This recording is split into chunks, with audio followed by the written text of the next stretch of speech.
આમ તો આ બધી વાતો ઘણી વખત ઘણા બધા મોકાઓ ઉપર કહી છે, પણ તમે આગ્રહ કરો છો તો ફરી એકવાર કહું છું, રતનપુર જવું એ મારી ચોઈસ ન હતી કે ન હતું મારું મિશન, પણ પરિસ્થિતિઓ એવી સર્જાઈ કે મારે રતનપુર જવાનું થયું.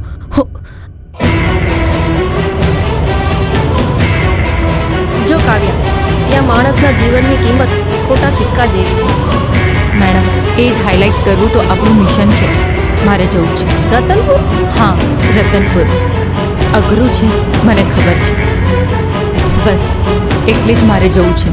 અને દીપકને પૂછ્યું તે? તું જો કહે તો આકાશી તારલિયા લઈ આવું, તું જો કહે તો દરિયાના મોતીડા વીણી આવું. તું મને સમજવાનો પ્રયત્ન તો કર યાર, અમારા માટે કેટલો મોટો પ્રોજેક્ટ છે. ઓફિશિયલી કે અનઓફિશિયલી હું રતનપુર જઈ. તમને બધાને ખબર છે ને, ગુજરાતમાં દારૂબંધી છે. અજ્જો, તું જે મકસદથી આવી છે ને, એ મકસદ માટે તારે ગામને જોવા કરતા સમજવું વધારે જરૂરી. કોણ છે? ગામના ફોટા પડે ઈ લોકો હોય.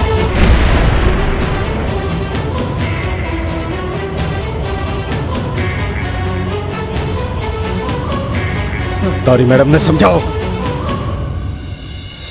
નામ ગજરાતનું, કામ ગજરાતનું, અને આખું ગામ ગજરાતનું.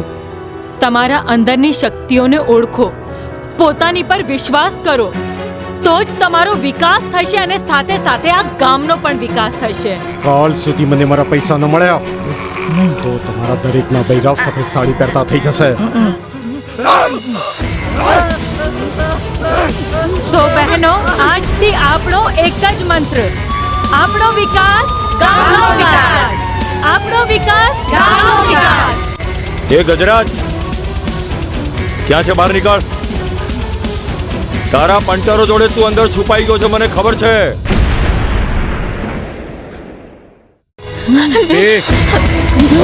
નાટક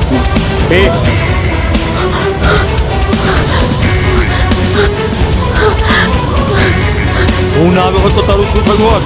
જંગલી જાનવરો, જંગલી માણસો, કઈ સમજણ પડે જ તને?